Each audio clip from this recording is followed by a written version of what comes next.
Okay, UNO, united nation organization.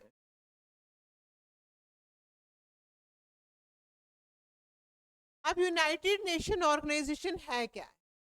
अब united nation organisation कह सकते हैं एक इंटर गवर्नमेंटल ग्रुप है। वर्ल्ड लार्जेस्ट, दुनिया का सबसे बड़ा एक इंटर गवर्नमेंटल क्या है, एक ग्रुप है।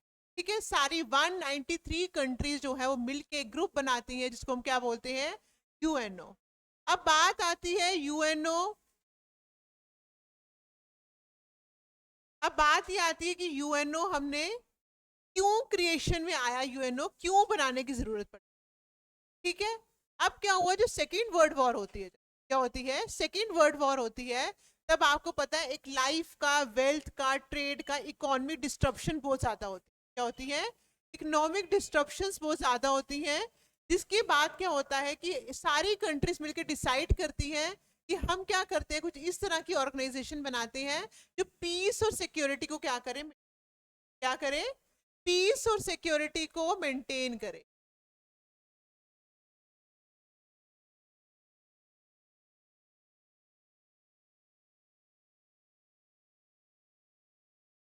क्या मेन एम रहेगा यूएनओ का, to to maintain peace and security. ठीक है, मैंने क्या बोला, it is the world largest inter governmental organization जो वर्ल्ड वॉर टू के बाद ओरिजिन में आती है। क्योंकि वर्ल्ड वॉर टू में क्या हुआ था, बहुत हमारे इकोनॉमिक का जो डिस्ट्रप्शन हुई थी, वेल्थ का लॉस हुआ था, लाइफ का लॉस हुआ था, तो हम ये नहीं चाहते कि फिर से ऐसी सिचुएशन फिर से क्रिएट हो। तो क्या बनाया गया, यूनाइटेड नेशन ऑर्गेनाइजेशन। बात आती है बनी कब थी, 24 अक्टूबर 1945 में। कब बनी थी, 24 अक्टूबर 1945 में ओरिजिन में आई। ठीक है, क्लियर है यहाँ तक, किसी को कोई डाउट, आगे चलें। अब क्या है, अब बात आती है क्या यूनाइटेड नेशन ऑर्गेनाइजेशन से पहले कोई ऑर्गेनाइजेशन थी, क्या इससे पहले कोई ऑर्गेनाइजेशन थी, तो हाँ, इससे पहले भी एक ऑर्गेनाइजेशन थी जिसको हम बोलते हैं क्या, लीग ऑफ नेशन। क्या बोलते हैं, league of Nations. League of nation क्या है, लीग ऑफ नेशन एक, ये भी ग्रुप ऑफ कंट्रीज थी, ये भी ग्रुप ऑफ कंट्रीज थी, पर हमने क्या किया, हमने स्विच कर लिया। ये कह सकते हैं कि यूएनओ क्या है, इसी की ही क्या है, कॉन्टिन्यूएशन है। क्या कह सकते हैं हम, यूएनओ जो है वो लीग ऑफ नेशन की ही कॉन्टिन्यूएशन है। पर क्योंकि लीग ऑफ नेशन जो है वो फेल हो गई थी, वो फेल हो गई थी वर्ल्ड वॉर टू को रोकने में, वर्ल्ड वॉर टू और पीस और सिक्योरिटी को मेंटेन करने के लिए, जिससे हमने क्या किया, लीग ऑफ नेशन को ही क्या कर दिया, क्या किस में स्विच कर दिया हमने, यूएनओ में स्विच। क्लियर हुआ, बेसिक समझ आया, बैकग्राउंड पता चला सबको, ठीक है कि यूएनओ है क्या। ठीक है, अब हम बात करते हैं थोड़े से इसके वन लाइनर के बारे में। सबसे पहले इसके हेडक्वार्टर्स कहाँ है, कहाँ है इसके हेडक्वार्टर्स, न्यूयॉर्क में। कहाँ है इसके हेडक्वार्टर्स, न्यूयॉर्क में इसके हेडक्वार्टर्स हैं। क्लियर है, इसके बाद इसे कुछ रीजनल ऑफिसेस, क्या है, रीजनल ऑफिसेस हैं। रीजनल ऑफिसेस कहाँ है, 3 रीजनल ऑफिसेस हैं। कहाँ है, किसी को पता है कुछ, जनेवा और नैरोबी और केन्या। ये क्या है, 3 इसके रीजनल ऑफिसेस हैं। मैंने क्या बोला, डेट ऑफ फॉर्मेशन बताई 24 अक्टूबर 1945, हेडक्वार्टर्स है न्यूयॉर्क और रीजनल ऑफिस कहाँ है, जेनेवा, नैरोबी एंड केन्या में। इन क्या है इसके रीजनल ऑफिस। ठीक है, अब बात करते हैं आगे इसके, इसके हम बात करते हैं मेंबर्स की, कि मेंबर स्टेट कितनी कितनी कंट्रीज मिलके जो है यूएनओ बनाती है। तो मेंबर कंट्रीज कितनी है, 190। कितनी मेंबर कंट्रीज हैं, 190 इसकी मेंबर कंट्रीज हैं। 193 कंट्रीज का ये क्या है, क्लब है। ठीक है, पर जब ये बना था, जब ये बना था, कब बना था, 1945 में, उस टाइम पे कितने मेंबर, ठीक है, उस टाइम पे कितने, अराउंड 50 हम कह सकते हैं, 51 मेंबर्स से।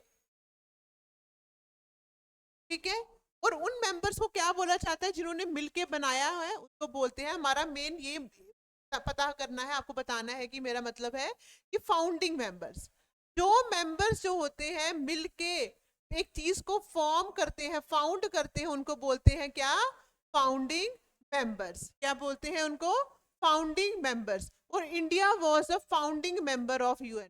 क्या बोल रही हूं मैं, इंडिया क्या था, India was the founding member of UNO. क्या, इंडिया जो है वो फाउंडिंग मेंबर है किसका, यूएनओ का। याद रखना, अभी इंडिया जो है अपनी इंडिपेंडेंस मिलने से पहले ही मेंबर बन चुका था किसका, यूएनओ का। ठीक है, क्लियर है यहाँ तक। अब बात आती है ऑफिशियल लैंग्वेजेस की, बात आती है ऑफिशियल लैंग्वेजेस की। ऑफिशियल लैंग्वेजेस की हम बात करें अगर, कितनी ऑफिशियल लैंग्वेजेस हैं इनकी, यूएनओ की 6 ऑफिशियल लैंग्वेजेस हैं। 6 ऑफिशियल लैंग्वेजेस मतलब 6 लैंग्वेजेस हैं जिसमें यूएनओ के डॉक्यूमेंट प्रिंट होते हैं। कोई भी डॉक्यूमेंट आता है यूएनओ का तो 6 लैंग्वेजेस में जो है वो डॉक्यूमेंट पब्लिश होते हैं। ठीक है, ट्रांसलेशंस होती हैं। कौन कौन सी लैंग्वेज है ये, इंग्लिश, आराम से एक एक करके बोलो, इंग्लिश, स्पेनिश, फ्रेंच, चाइनीज और Arabic and Russian. These are the 6 official languages of UNO. कौन कौन सी है, फिर से बोलो, English, Spanish, French, Chinese, Arabic and Russian. ठीक है, ये क्या है इनकी 6 लैंग्वेजेस हैं। अब बात आती है जो लास्ट कंट्री, जो लेटेस्ट कंट्री जो जो ऐड हुई है यूएनओ में, वो कौन सी है, साउथ सूडान। क्या है, लास्ट कंट्री जो ऐड हुई है। 193 मेंबर्स है ना, तो पहले 192 थे, लास्ट जो ऐड हुई 193rd कंट्री। हम कैसे, लास्ट कंट्री है 193rd कंट्री जो है वो कौन सी रहेगी, वो थी कौन सी, साउथ सूडान। कौन सी थी, साउथ सूडान। कब ऐड हुई, 2011। वेरी गुड, कब ऐड हुई, 2011 में ऐड हुई कौन सी, साउथ सूडान। कौन सा वाला, SUDAN, SU। ठीक है, साउथ सूडान, SUDAN। ठीक है, ये लास्ट कंट्री जो है वो ऐड हुई है। ठीक है, याद रखना, it is the world largest, is the world largest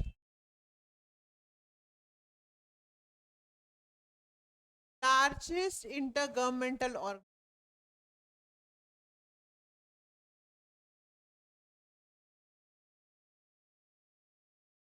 the world largest intergovernmental organization।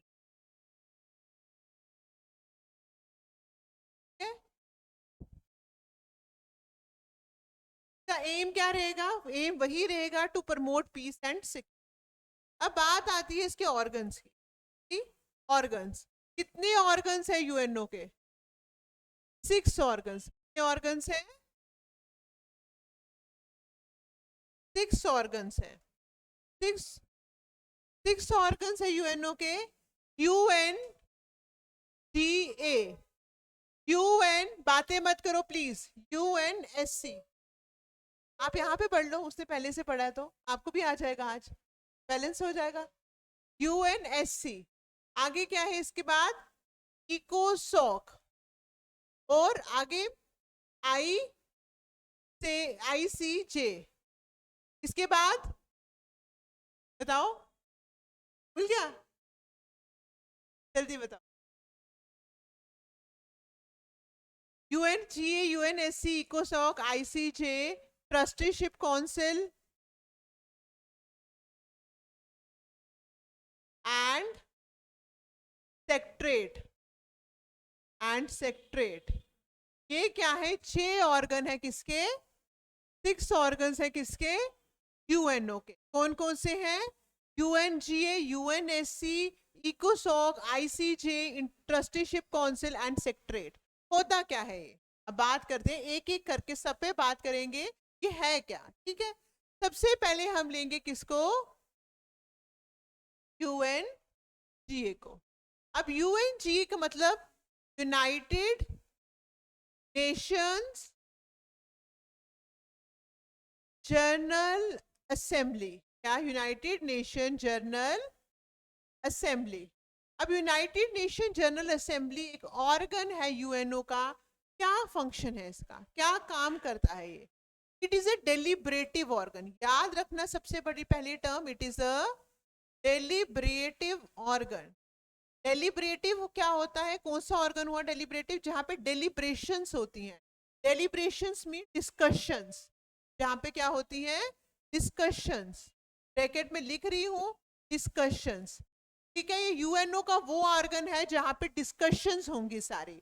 ठीक है, डिस्कशंस होंगी। जितने भी कोई भी इश्यू होगा, टेररिज्म ले लो, इन्वायरमेंट का इश्यू ले लो, कोई भी इश्यू होगा, उस सारे इश्यूज पे डिस्कशंस कहाँ पे होंगी? इस ऑर्गन में, इस ऑर्गन के अंदर। ठीक है, तो मतलब ये क्या है? एक असेंबली है। असेंबली है जैसे आप कह सकते हैं पार्लियामेंट है, उसी तरह से एक असेंबली है जहां पे लोग बैठते हैं, डिस्कशंस करते हैं। ठीक है, एक सेशन लगता है, सेशन लगेगा, सारे मेंबर्स आएंगे, यहाँ पे डिस्कशंस होंगे। याद रखना यहाँ पे डिस्कशंस होती हैं, और डिस्कशंस के बाद क्या होती है? रिकमेंडेशंस होती हैं। क्या होती हैं? रिकमेंडेशंस होती है। सारी कंट्री अपनी अपनी रिकमेंडेशंस देती है। और यहाँ पे रेयरली, क्या वर्ड यूज कर लियो? रेयरली क्या होता है? डिसीजन मेकिंग होती है। रेयरली डिसीजन मेकिंग होती है, जनरली डिसीजन मेकिंग नहीं होती, रेयरली डिसीजन मेकिंग। मतलब यहाँ पे सिर्फ डिस्कशन का ही ये क्या है? ग्रुप। अब डिस्कशन होगी तो सबको मिलके बैठना पड़ेगा। ऐसा तो नहीं है ना कोई एक बंदा आ रहा है दूसरा, तो डिस्कशन कैसे होगी? मतलब इसकी क्या होती है? एक असेंबली होती है, हम कह सकते हैं सेशन होता है। क्या होता है? एक सेशन होता है। वो सेशन कब होता है? वो सेशन होता है सितंबर टू दिसंबर। सितंबर टू दिसंबर, हर साल सितंबर टू दिसंबर के बीच सेशन होता है यूएनजीए का। यहाँ पे क्या होता है? अब डिस्कशंस होती हैं अलग अलग इशू की, और यहाँ पे वो रिकमेंड करते हैं सारी मेंबर कंट्रीज के कि हम ये रिकमेंड करते हैं कि ऐसा होना चाहिए। ठीक है, रिकमेंडेशंस होती है, डिसीजन कभी कभी लिए जाते। इसके अलावा क्या होता है? यहाँ पे यूएनओ का क्या होता है? बजट डिस्कस होता है। क्या होता है? बजट के बारे में बात की जाती है। इसके अलावा जो और बॉडीज है लाइक यूएनएससी, क्या बोल रही हूं मैं? यूएनएससी, इकोसॉक, आईसीजे, ये सब, या फिर हम कह सकते हैं सेक्रेट, जो सेक्रेटरी जनरल, इन सब के जो प्रेसिडेंट रहेंगे, चेयरमैन जो होंगे, जजेस होंगे, उनका भी क्या होगा? यहाँ पे चेयरमैन, जजेस जो रहेंगे, उनका भी सिलेक्शन कहाँ पे होगा? इसी बॉडी के अंदर होगा। समझ आ रही है? सब मिलके डिसाइड करेंगे बाकी ऑर्गन्स के चेयरमैन और जजेस के बारे में। ओके, क्लियर हुआ? ये मैंने आपको किसके बारे में बताया? यूएन जनरल असेंबली के बारे में बताया। के बारे में बताया, यूएन जनरल असेंबली के बारे में बताया कि यहाँ पे क्या होता है? यहाँ पे बाकी के जो ऑर्गन्स हैं उनके जो मेंबर्स होंगे वो कैसे बनेंगे, क्या होगा, इलेक्शन कैसे होंगे, वो भी यहीं पे डिसाइड होता है। बजट डिस्कस होता है, डिस्कशंस होती हैं, रिकमेंडेशंस दी जाती हैं, और इसके अलावा यहाँ पे क्या होता है? यहाँ पे जो सेशन होता है वो होता है सितंबर टू दिसंबर के बीच में। ये क्या है? United nation general assembly. नाम से ही पता चल रहा है एक असेंबली। और याद रखना, इस असेंबली में कितने बंदे होते हैं? 190। सारी की सारी मेंबर कंट्रीज हैं जो यूएनओ की, they are the part of UNGA. अगर पूछा जाए यूएनजीए के कितने मेंबर्स हैं, तो यूएनजीए के कितने मेंबर्स हैं जितने यूएनओ के मेंबर्स हैं? 190 मेंबर। ओके, आगे चले।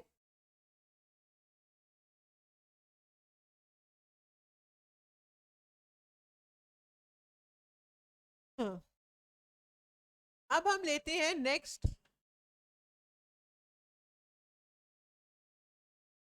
यूएनएससी। यूएनएससी का क्या मतलब हुआ? United nation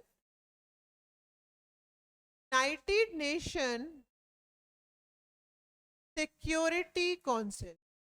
United nation security council. अब ये कौन सा ऑर्गन है? कौन सा ऑर्गन रहेगा? यूनाइटेड नेशन सिक्योरिटी काउंसिल वो ऑर्गन है जो क्या करता है? हम कह सकते हैं it is a decision making body, the decision making body of, वो कौन सी थी? डेलिब्रेटिव बॉडी थी, डिस्कशन वाली बॉडी थी, ये डिसीजन मेकिंग बॉडी है। It is the place where decisions are taken, ठीक है, डिसीजंस लिए जाते हैं, सिंपल वर्ड याद रखना, डिसीजन मेकिंग बॉडी। अब बात आती है इसके मेंबर्स, अब हर एक डिसीजन फाइनल डिसीजन यहीं पे, बात आती है इसके मेंबर्स कितने, के कितने मेंबर्स रहते हैं? 15 मेंबर्स। कितने मेंबर्स हैं इसके? 15 मेंबर्स। कितने मेंबर्स रहेंगे? 15 मेंबर्स। अब इस 15 मेंबर की जो है बाइफ्रिकेशन है, क्या है? एक बाइफ्रिकेशन है, कैसे? 15 में से 5 मेंबर जो होते हैं और 10 मेंबर यहाँ, ये 10 मेंबर जो है इनको बोलते हैं नॉन परमानेंट मेंबर। क्या बोला जाता है? Non permanent member. और ये जो 5 मेंबर है इनको क्या बोला जाता है? Permanent member. क्या बोला जाता है? Permanent member. अब क्या फर्क है इन दोनों में? क्या फर्क है? परमानेंट मेंबर हो गए जो परमानेंट है, हमेशा के लिए है, एक बार क्या कर दिया, इस मेंबर्स को बना दिया, हमेशा के लिए मेंबर रहेंगे। पर नॉन परमानेंट क्या हो गया? जो चीज स्टिल नहीं है, स्टिल नहीं, आज है कल नहीं हो गया नॉन परमानेंट, टेम्परेरी नेचर। तो ये जो हो गया ये तो परमानेंट हो गया, जो परमानेंट हो गया उनका कोई टेन्योर तो होगा नहीं, हमेशा के लिए हो। पर जो नॉन परमानेंट है उनका टेन्योर कितना रहता है? 2 इयर्स। वो कितनी देर के लिए अपॉइंट होते हैं? 2 सालों के लिए। कितनी देर के लिए अपॉइंट होते हैं? 2 इयर्स के लिए। 2 साल के लिए एक मेंबर रहा, 2 साल के बाद वो रिटायर हो जाएगा, नया मेंबर आ जाएगा, नई मेंबर कंट्री। मेंबर मतलब नई मेंबर कंट्री, ये नहीं है कि मेंबर, मेंबर तो बदलेंगे, चाहे वो अमेरिका, अगर यूएस जो है एक परमानेंट मेंबर है, उसके मेंबर कंट्री, उसके मेंबर्स तो बदलेंगे ना, एक मेंबर थोड़ा ना हमेशा पूरी जिंदगी, इतनी तो लाइफ भी नहीं होगी। तो क्या है, जो उसके मेंबर कंट्रीज हैं उनका टर्म कितना रहेगा? 2-2 साल, किस का? 2-2 साल।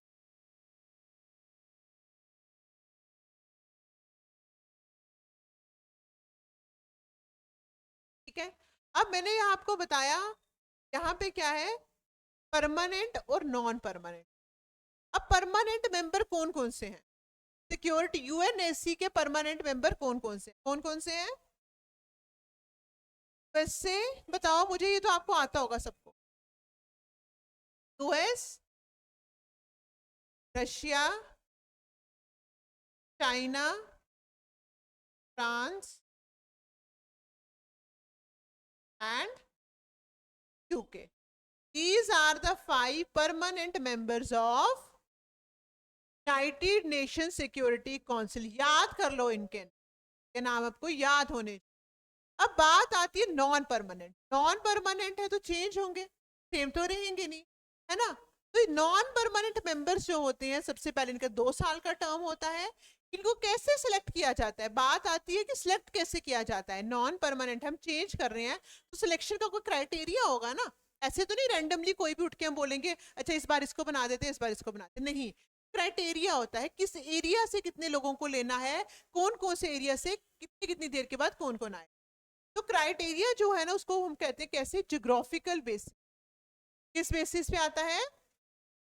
ज्योग्राफिकल बेसिस पे जो है ये लोगों को सिलेक्ट किया जाता है, बेसिस पे, ज्योग्राफिकल बेसिस से। मतलब अगर पूरा वर्ल्ड है, जो हमारा वर्ल्ड मैप देखें तो इस तरह से रिप्रेजेंटेशन दी जाए कि पूरे वर्ल्ड से एक एक बंदा जो है हर कॉर्नर से आए, हर कॉर्नर से, एशिया से भी हम लें, अफ्रीका से भी लें, हम अमेरिका से भी लें, हम क्या करें नीचे ऑस्ट्रेलिया या आइलैंड कंट्री से भी ले, ताकि पूरा वर्ल्ड जो है वो कवर हो। ये ना हो कि 10 के 10 बंदे एशिया से आ जाए, 10 के 10 बंदे यूरोप से आ जाए, तो रिप्रेजेंटेशन नहीं होगी यूएनएससी में। अब यूएनजीए में तो रिप्रेजेंटेशन है हर कंट्री की, यहाँ पे इन 10 बंदों को इस तरह से डिस्ट्रीब्यूट किया है लोगों को, एरिया को, कि हर एक वर्ड में हर एक बंदे, हर एक जगह को रिप्रेजेंटेशन मिले। अब है क्या क्राइटेरिया, क्या है? 5-2-2-1। क्या क्राइटेरिया है? 5-2-2-1। ठीक है, अब 5 कहां से आते हैं? 5 आते हैं एशियन कंट्रीज। 5 कहां से आते हैं? एशिया से, एशिया पैसिफिक। क्या है? पूरे एशिया पैसिफिक। दो कहां से आते हैं? दो आते हैं western Europe, western Europe plus others. सारी जगह पे नहीं आएंगे, वो यहाँ पे include, western Europe and other. यहाँ पे आएगा क्या? Latin America. दो बंदे कहां से आएंगे? Latin America plus Caribbean.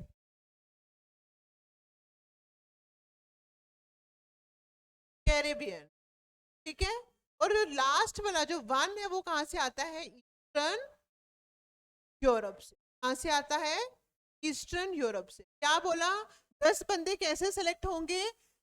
5 बंदे आएंगे एशिया पैसिफिक से, 2 बंदे आएंगे वेस्टर्न यूरोप से, 2 बंदे आएंगे लैटिन अमेरिका से और कैरेबियन से, और एक कहां से आएगा? ईस्टर्न यूरोप से आएगा। क्लियर है यहाँ तक? ठीक है। अब बात आती है, आगे हम चलते हैं कि इनका वोटिंग की बात करते हैं, कि वोटिंग की बात।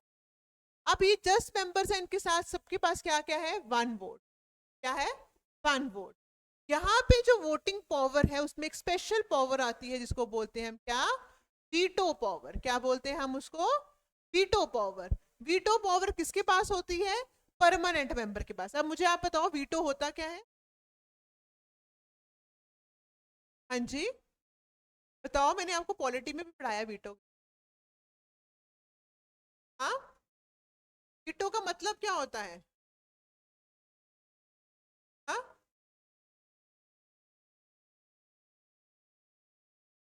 प्रेसिडेंट ऑफ इंडिया के पास वीटो पावर है? Veto power? क्या होता है वीटो? वीटो मतलब होता है rejection to any official document. किसी भी ऑफिशियल डॉक्यूमेंट को रिजेक्ट कर देना मतलब वीटो। क्या लग देना? कौन सी पावर को यूज करना? वीटो। और कोई भी ऑफिशियल डॉक्यूमेंट आए और आप उसको रिजेक्ट कर देते हो, उसको उसको बोलते हो कि आपने कौन सी पावर यूज की। कौन सी पावर होती है? Veto power. उसी तरह से इन 5 बंदों के पास भी क्या है? Veto power. वो रिजेक्ट कर सकते हैं किसी भी डॉक्यूमेंट। रिजेक्ट मतलब कह दिया ये नहीं करेंगे हम, रिजेक्ट कर दिया। और रिजेक्ट हो गया मतलब वो खत्म हो गया। कोई भी चीज, अगर आप 10 बंदे बैठे हो, उस 10 में से अगर आप वोटिंग कर रहे हो, आप किसी भी मेजोरिटी से वोटिंग कर रहे हो, तो कुछ 2-3 बंदे बोल भी देंगे नहीं होगा, मेजोरिटी ऑफ पीपल अगर बोलेंगे कि ऐसा होना चाहिए तो वो चीज हो जाएगी। पर वीटो में क्या होता है? वीटो पावर वो पावर होती है कि हाँ के साथ साथ आपको ना करने का भी हक है। जैसे आप सिंपल वोटिंग कर रहे हो, अगर आप सिंपल वोटिंग चल रही है, यहाँ पे सपोज क्लास का एक रिप्रेजेंटेटिव को 10 बंदों ने कहा कि हाँ इसको रिप्रेजेंटेटिव, पर 2 बंदों ने कहा इसको रिप्रेजेंटेटिव नहीं बनाओ। अगर वोटिंग पावर थी तो क्या होता? 10 बंदों ने कहा तो क्या हो जाता? बन जाता। अगर उस बंदे के पास वीटो पावर होती, अगर वो कहता इसको नहीं बनाओ, तो उसकी ना को भी कंसीडर किया जाता। हाँ के साथ साथ क्या होता? ना को भी कंसीडर। मैं आपको एक जर्नल एग्जांपल देके समझा रही हूँ। सपोज कर लो कोई भी डॉक्यूमेंट आया टेररिज्म के ऊपर, कुछ भी है, या फिर हम कह सकते हैं जो मेन इशू है यूनाइटेड नेशन सिक्योरिटी काउंसिल्स में रिफॉर्म लाने हैं। यूनाइटेड नेशन सिक्योरिटी काउंसिल के अंदर रिफॉर्म लाने जो प्रेजेंटली चल भी रहा है। इंडिया हमेशा डिमांड करता है कि यूनाइटेड नेशन सिक्योरिटी काउंसिल में रिफॉर्म लाए जाएं। अब रिफॉर्म लाए, जब भी रिफॉर्म का एक रेजोल्यूशन बनेगा, एक रेजोल्यूशन, यहाँ पे डिसीजन मेकिंग बॉडी है, इसके पास आएगा। सबने हाँ कर दी, सबने हाँ कर दी, 10 बंदों ने भी हाँ कर दी। यहाँ पे यूएस ने भी हाँ कर दी, रशिया ने भी कर दी, फ्रांस ने भी कर दी, यूके ने भी कर दी। पर चाइना ने कह दिया नहीं, ये रिफॉर्म सही नहीं, गलत है। पर क्या है? चाइना के पास वीटो पावर है, इसकी ना को कंसीडर किया जाएगा। और वीटो क्या होता है? Rejection to any document. वो डॉक्यूमेंट क्या हो जाएगा?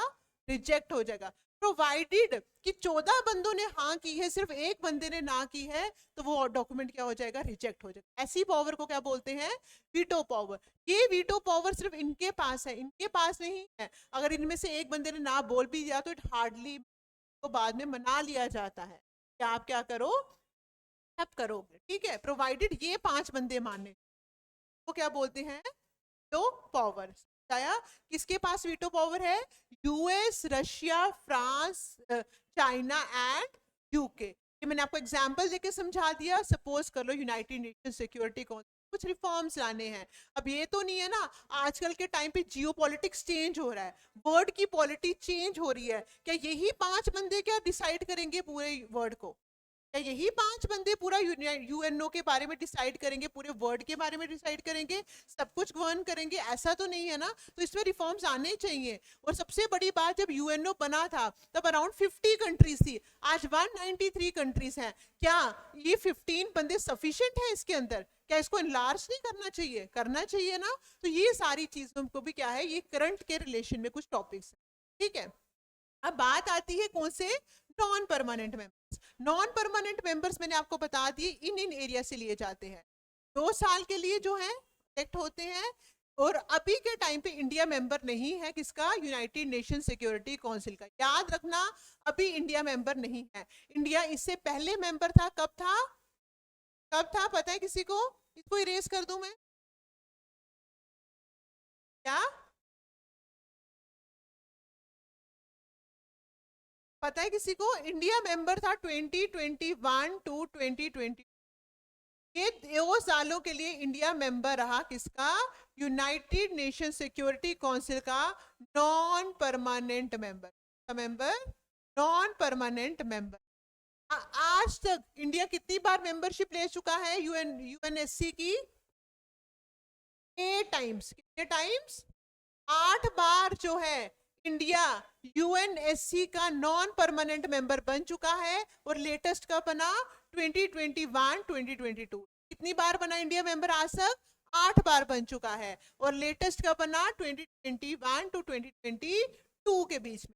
अब बात आती है एट प्रेजेंट कौन कौन से मेंबर, एट प्रेजेंट कौन कौन से मेंबर है। 10 मेंबर आपको, क्योंकि सिलेबस में स्पेसिफिकली मेंशन है मेंबर्स, तो आपको हर एक मेंबर के बारे में पता, ठीक है। तो 10 मेंबर्स है, मैंने कहा 10 मेंबर्स है। 10 मेंबर्स कौन से हैं?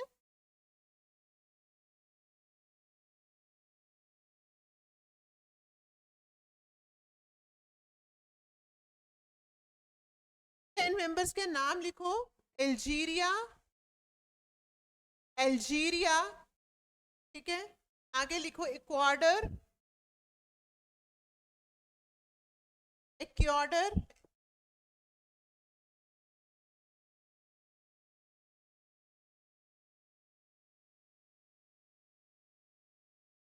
आगे लिखो जापान, माल्टा, स्विट्जरलैंड,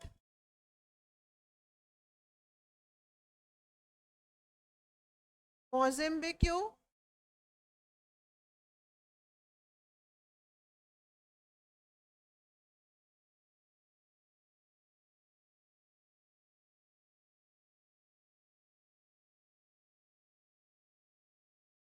क्या लियोन, हुए 1 2 3 4 5 6 7। Republic of Korea, Republic of Korea,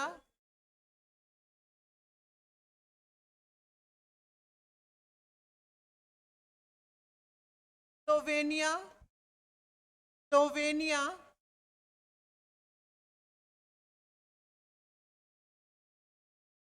last is गाना। ये 10 मेंबर एट प्रेजेंट क्या है, यूएनएससी के नॉन परमानेंट मेंबर, ठीक है। इसमें से 5 अभी रिटायर होने वाले हैं, 5 जो हैं अभी आगे भी चले। 5 मेंबर्स हैं जो 2024 में रिटायर होंगे, ठीक है, दिसंबर 2024, ठीक है। यहाँ तक क्लियर है सबको? क्लियर है सबको? आगे चले। अगला पार्ट क्या है इसका, मिटा दो इसको।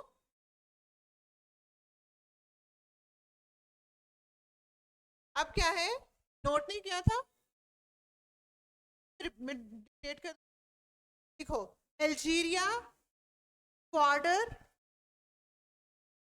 Japan, Malta, Mozambique, Sierra Leone, Republic of Korea, Sierra Leone, लिख लो यहीं से।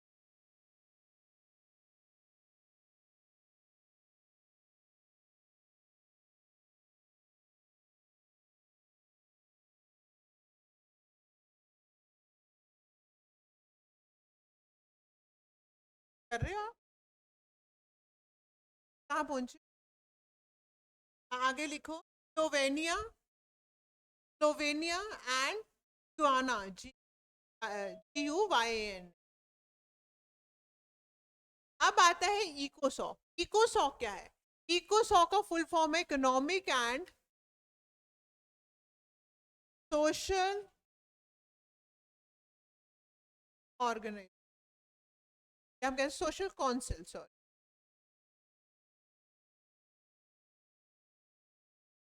क्या फुल फॉर्म है इसकी? Economic and social council. क्या है? Economic and social council. अब ये क्या है भाई? इट इज अ, कौन सा ऑर्गन रहेगा? It is a coordinating body. Is a coordinating body.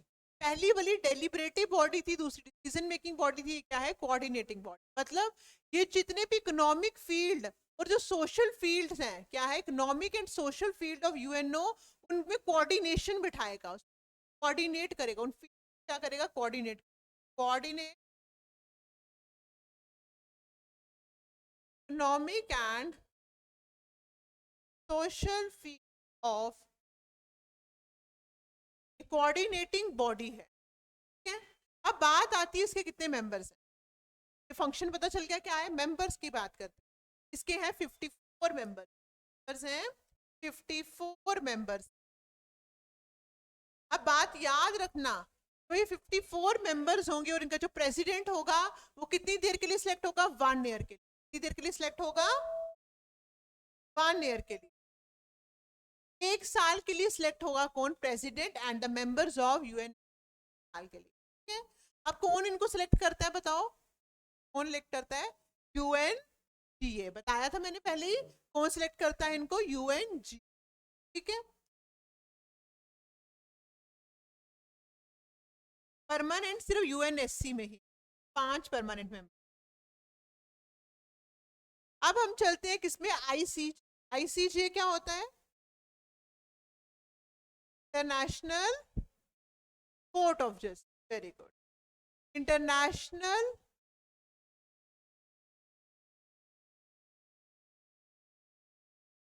Court of justice.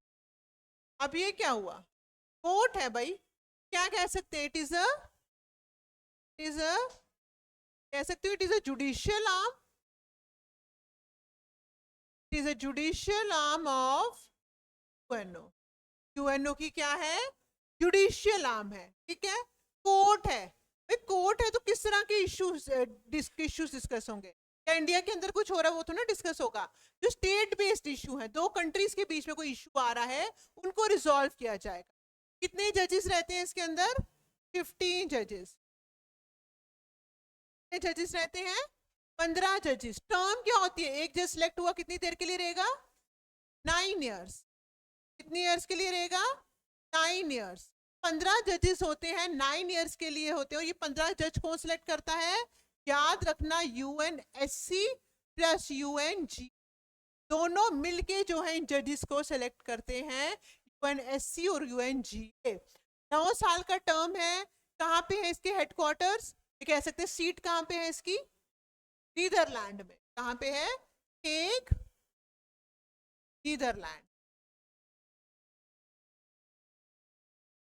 एक नीदरलैंड में क्या है इसका हेडक्वार्टर कह सकते हैं, या फिर हम कह सकते हैं कहाँ है।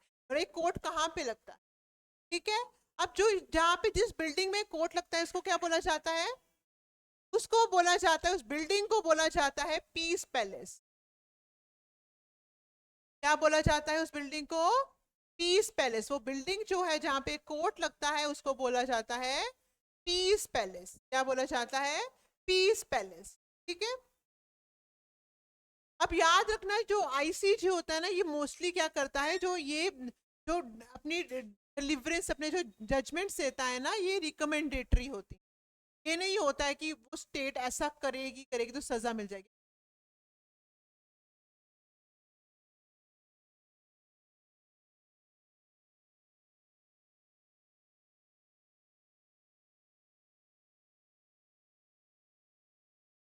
अब बात आती है किसकी? ट्रस्टीशिप काउंसिल की।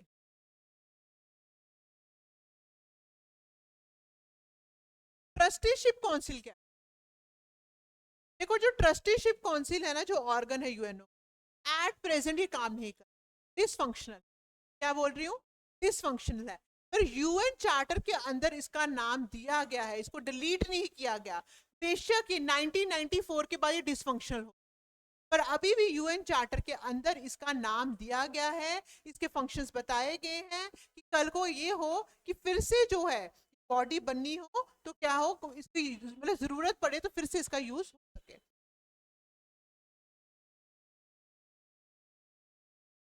क्या करता है ये, बताती हूँ क्या। अब ट्रस्टीशिप काउंसिल है क्या?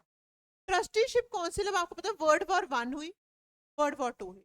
अब वर्ल्ड वॉर 1 और 2 के बाद क्या हुआ, जो जो फोर्सेस हार गई, उनकी कुछ कॉलोनीज थी। कुछ कॉलोनीज जो थी वो क्या थी उस टाइम पे, अगर इंडिपेंडेंट जो, पर उनके पास ना ही इतने रिसोर्सेज थे, ना ही उनके पास इतने स्किल्स थे। वो लोगों को बहुत एक्सप्लॉइट किया गया था कि उन लोगों ने क्या कहा कि हम क्या करेंगे, अपनी अभी गवर्नमेंट खुद नहीं बना सकते, हम अपनी गवर्नमेंट खुद नहीं बना सकते, हमें क्या चाहिए भी, हेल्प की जरूरत है। उन सारी बॉडीज को पहले लीग ऑफ नेशन के अंदर, बाद में यूएनओ के अंदर डाल दिया गया। 11 टेरिटरीज थी जिनको कहाँ रख दिया गया, लीग ऑफ नेशंस के अंदर रख दिया गया। वो टेरिटरी जो कॉलोनीज हुआ करती थी किसकी, जो उस टाइम पे रूल करते थे, उनकी कॉलोनीज हुआ करती थी, और वो जो है अभी इतनी कैपेबल नहीं थी कि वो क्या कर सके, अपने आप को, अपनी गवर्नेंस को स्टेब्लिश कर सके। उस टाइम पे क्या हुआ, एक ट्रस्टीशिप काउंसिल बनी, उसके अंदर 11 टेरिटरीज को डाल दिया गया। कहा गया कि हम आपको गाइड करेंगे। जैसे जैसे वो कंट्री इंप्रूव करती गई, वो फील होता गया कि हम जो है अब इंडिपेंडेंट होने के लायक बन चुके हैं, तो वो धीरे धीरे इस ट्रस्टीशिप काउंसिल से क्या निकलती गई, बाहर निकलती, क्या निकलती गई, बाहर निकलती गई। ठीक है, ये 11 टेरिटरीज थी, 7 थी अफ्रीका से, और जो 4 थी वो ओशियानिक रीजन से, ओशियाना से थी, ओशियाना से। ठीक है, ओशियाना से थी। अब लास्ट कंट्री जो यहां से बाहर निकली, उसका नाम क्या था, पिल्लाओ। कौन सी कंट्री थी, जो बाहर निकली, वो बात कर रही थी 11 थी, 11 से बाद धीरे धीरे बाहर निकलती गई। लास्ट थी पिलाओ, जो 1994 में बाहर आई। 1994 के बाद ट्रस्टीशिप काउंसिल में कोई मेंबर है नहीं है, तो अब ये क्या है, डिसफंक्शनल है।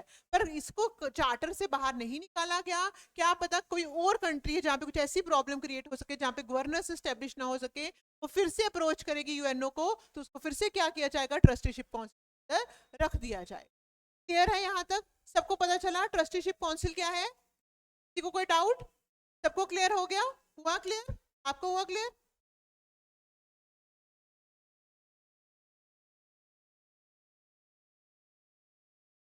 अब बात आती है क्या, सेक्रेटरीट की। किसकी बात आती है, सेक्रेटरीट की, नोट कर लो पहले।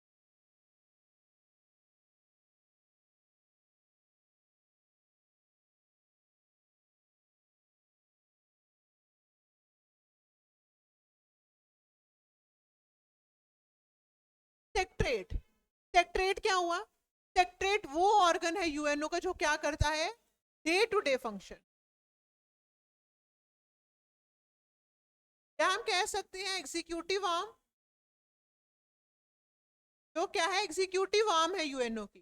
लाइक भाई मीटिंग होनी है यूएनजीए की, कब होनी है, क्या एजेंडा होगा मीटिंग का, सबको समन कर दिया गया है, मीटिंग कब खत्म होगी, कौन सी डे को कौन सी डिस्कशन होगी, ये सब काम कौन करेगा, सेक्रेटरीट। कौन से डॉक्यूमेंट पब्लिश होने हैं, ये सारा कौन देखता है, सेक्रेटरीट। कौन देखता है, सेक्रेटरीट। अब सेक्रेटरीट का क्या रहता है, एक सेक्रेटरी जनरल, कह सकते हैं जर्नल सेक्रेटरी, जर्नल सेक्रेटरी। कौन है present general secretary of UNO, कौन है, एंटोनियो, एंटोनियो ग्यूटरेस,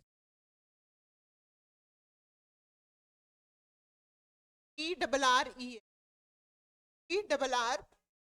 एंटोनियो। क्या टर्म रहता है, 5 इयर्स। तो एक जनरल सेक्रेटरी बनता है 5 सालों के लिए रहता है। सेक्रेटरीट का जनरल सेक्रेटरी होता है एट प्रेजेंट कौन है, एंटोनियो। ओके, क्लियर है यहाँ?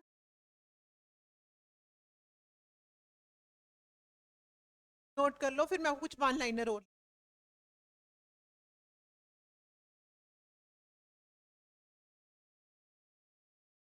क्या नोट।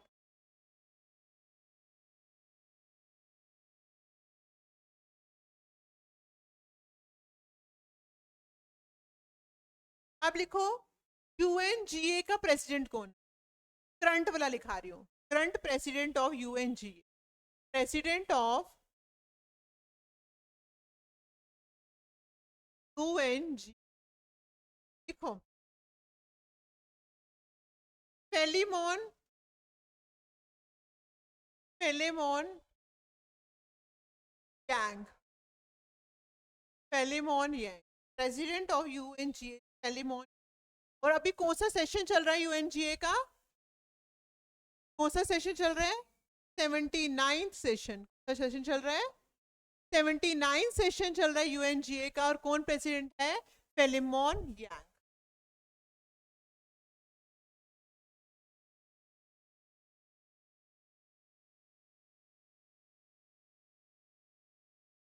वही होंगे जो मेंबर कंट्रीज होंगी ना। आगे लिखो यूएन इकोसॉक का लिखो। एससी का कैसे होगा, एससी में परमानेंट मेंबर। इकोसॉक का प्रेसिडेंट, इकोसॉक का प्रेसिडेंट लिखो रॉबर्ट रो, रॉबर्ट रो, रॉबर्ट रो।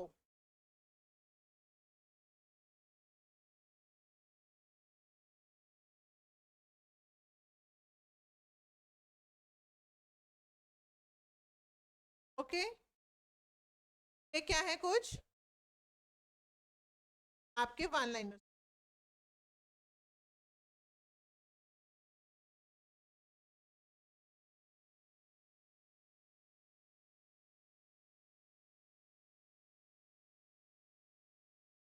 इसके साथ आपका क्या कंप्लीट हो जाता है, यूएनओ, यूएनओ कंप्लीट हो गया with members, with veto power, with functions, organs, हर एक चीज जो है वो कंप्लीट। ठीक है, जो प्रेजेंटली कौन कौन से हैं वो भी मैंने आपको लिखवा दिए हैं। ठीक है, जहां जहां एंटोनियो ग्यूटेस, रॉबर्ट रो, और तीसरा क्या लिखाया, फेलिमिन यांग। मेंबर्स हैं, जितने मेंबर्स हैं सबके मैंने जो कम वाले मेंबर्स हैं 10-15 मेंबर्स हैं उन सबके नाम लिखवा दिए मैंने आपको। आप सबको क्या करना है, उन नाम को भी गो थ्रू करना है। कभी कभी क्वेश्चन ऐसा भी आ सकता है कि इसमें से कौन permanent member, non permanent member अभी नहीं, तो आपको एलिमिनेट करना आना चाहिए। ओके, आज इतना ही रखते हैं।